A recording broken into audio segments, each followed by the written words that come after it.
ప్రేమగల తండ్రి, మహోన్నతుడైన దేవ, భూమి ఆకాశములకు సృష్టిగతమైన యేసు ప్రభువా, ఈ ఉదయకాల సమయంలో మా ప్రభు రక్షకుడు మీ ప్రియకుమారుడైన యేసు ప్రభువారి జీవం కలిగిన పరిశుద్ధమైన అన్ని నామముల కంటే పై నామము కలిగిన యేసు ప్రభు నామములు మీ పాదాల చెంత చేరి మిమ్మల్ని స్తుతించే భాగ్యం ఇచ్చినందుకు స్తోత్రాలు.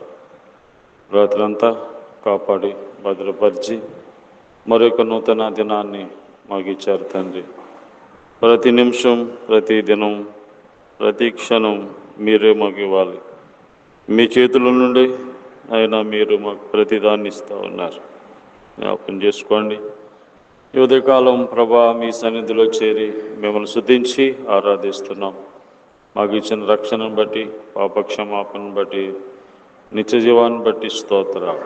మరి ఉదయకాలంలో మానుదిన వాక్య భాగం మాకు దయచేయమని, ఆశగల ప్రాణమును తృప్తిపరిచేవాడు ఆయన తండ్రి, తెలివిలేని వారికి తెలివినిచ్చేవాడు, జ్ఞానము లేని వారికి జ్ఞానం ఇచ్చేవాడు, శాంతి లేని వారికి శాంతినిచ్చేవాడు, పాప బంధకాల్లో ఉన్న వారికి విడుదలిచ్చేవాడు. జ్ఞాపకం చేసుకోండి. అటువంటి నీ మాటల ద్వారా బలపరచమని యేసు ప్రభు నామములో ప్రార్థిస్తున్నాం తండ్రి. ఆమేన్. క్రీస్తే సర్వాధికారి,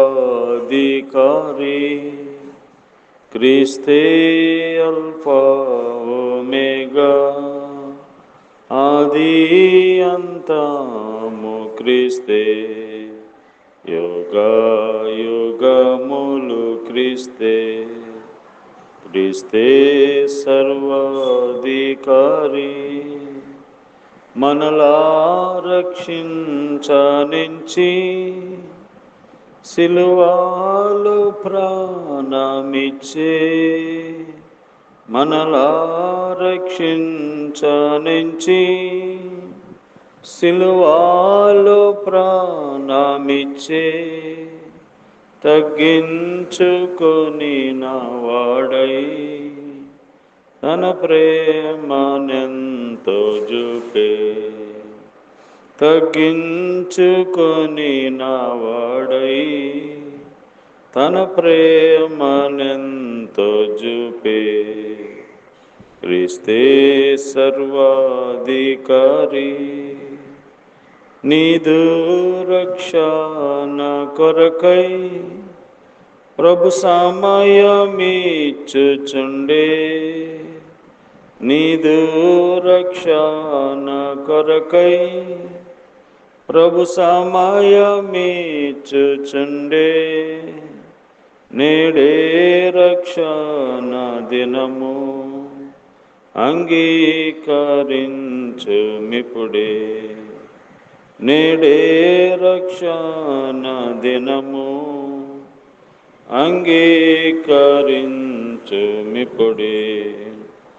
క్రీస్తే సర్వాధికారి,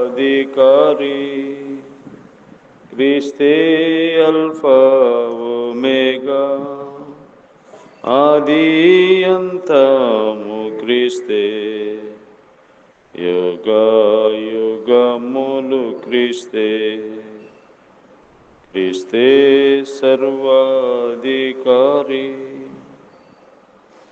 దేవుని పరిశుద్ధ గ్రంథమైన బైబిల్ నుండి ఈ దినం దేవుడు మన కొరకై సిద్ధపరిచిన వాక్య భాగము యెషయా గ్రంథము 61వ అధ్యాయము 6వ వచనం.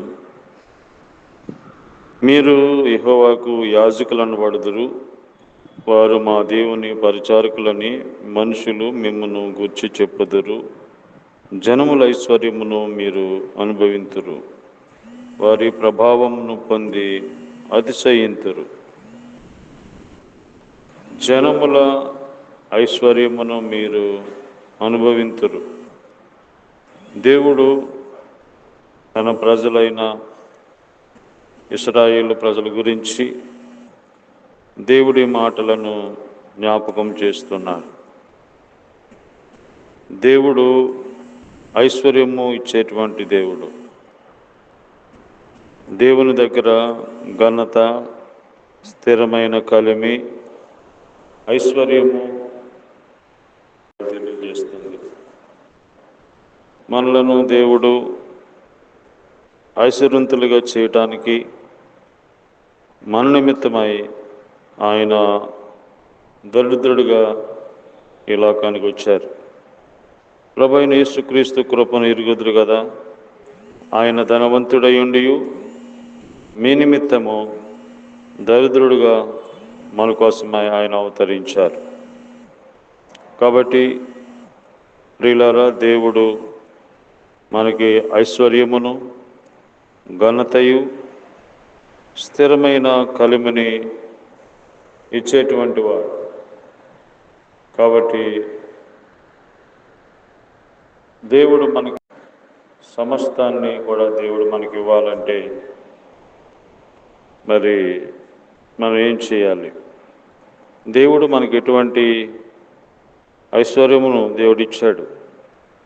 ఈ లోక ఐశ్వర్యమే కాదు, అసలైనటువంటి ఐశ్వర్యం ఉంది. రోమపత్రిక 11వ అధ్యాయము 12వ వచనములో ఈ విధంగా మనం చూస్తూ ఉన్నాం. వారికి రోషం పుట్టించుటకై వారి తొట్టుపాటు వలన అన్యజనులకు రక్షణ కలిగెను. వారి తొట్టుపాటు లోకమునకు ఐశ్వర్యమును, వారి క్షీణదశ అన్యజనులకు ఐశ్వర్యమును ఆయన ఎడల వారి పరిపూర్ణత ఎంత ఎక్కువగా ఐశ్వర్యమగును. దేవుడు ఇక్కడ యూదులు దేవుణ్ణి తిరస్కరించిన కారణముగా, దేవుడు ఏర్పరచుకున్నవారు ఆయనను తిరస్కరించిన కారణముగా, అనుజనులైనటువంటి మనకి దేవుడు గొప్ప ఐశ్వర్యము, అదే రక్షణ అనే ఐశ్వర్యం. రక్షణ అనే ఐశ్వర్యమును దేవుడు మనకి అనుగ్రహించారు. కనుక ఈ రక్షణ అనే ఐశ్వర్యము ఎంతో గొప్పది. ఈ లోకంలో ఉన్న ఐశ్వర్యములన్నీ ఓ రోజు నశించిపోతాయి, గతించిపోతాయి. కానీ ఈ రక్షణ అనేటువంటి ఐశ్వర్యము ఎప్పటికీ గతించదు. ఈ రక్షణ దేవుడు మనకిచ్చేటువంటిది. ఇది ఆత్మరక్షణ. కాబట్టి ఈ యొక్క ఆత్మరక్షణ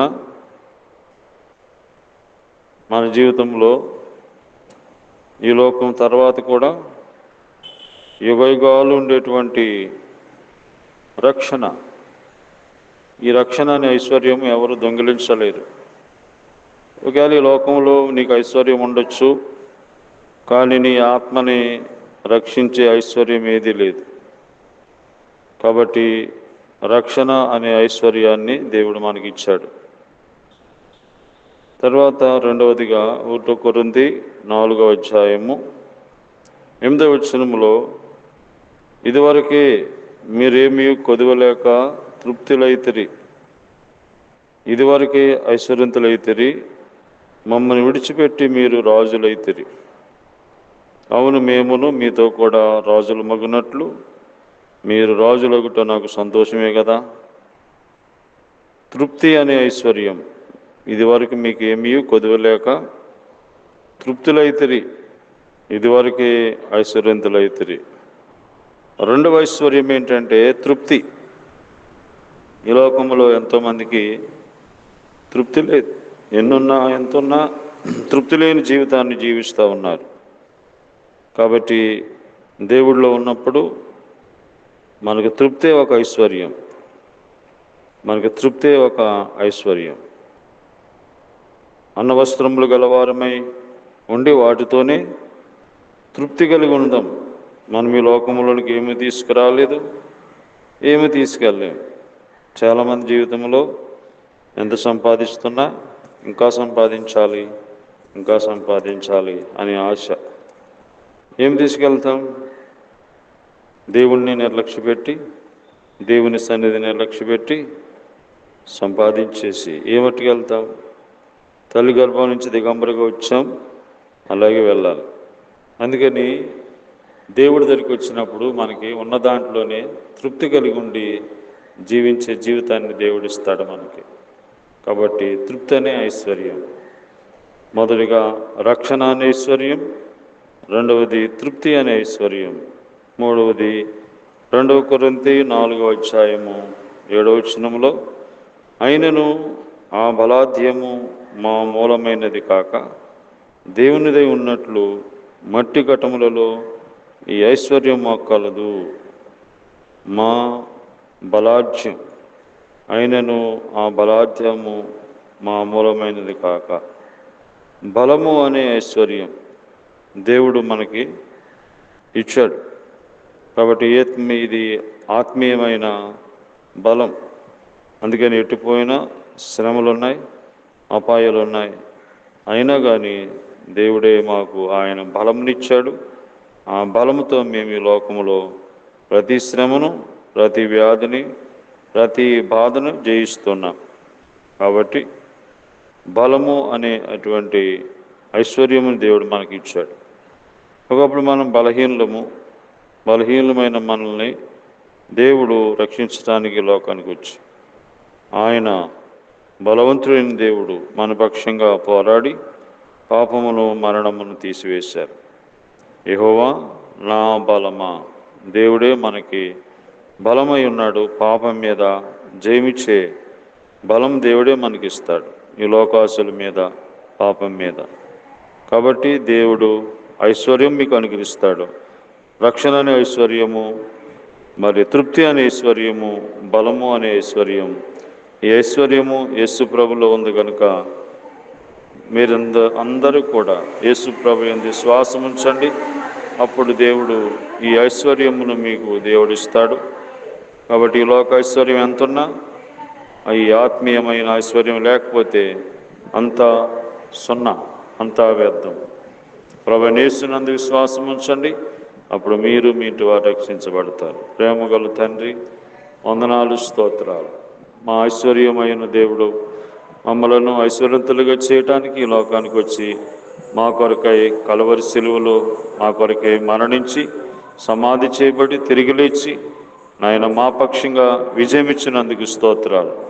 మరి మా దేశము, రాష్ట్రము, గ్రామ ప్రజలు, అధికారులు అందరి కొరకే ప్రార్థిస్తున్నాం. మీరు అందరిలో రక్షణ కార్యం జరిగించండి.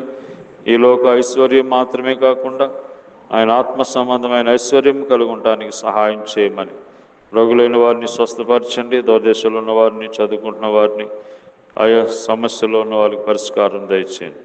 ఈరోజంతా మా పనుల్లో, మా మీటింగ్స్లో, మా ప్రయాణంలో మీరే తోడుగా ఉండండి. ఆయన సహాయం చేయండి. యేసు ప్రభు నామములో ప్రార్థిస్తున్నాం తండ్రి, ఆమేన్. తండ్రి అయిన దేవుని ప్రేమ, ప్రభువైన యేసుక్రీస్తు వారి కృప, పరిశుద్ధాత్మ దేవుని సహవాసం ఈ రోజంతా మనకి తోడయుండి కాపాడును గాక. ఆమేన్.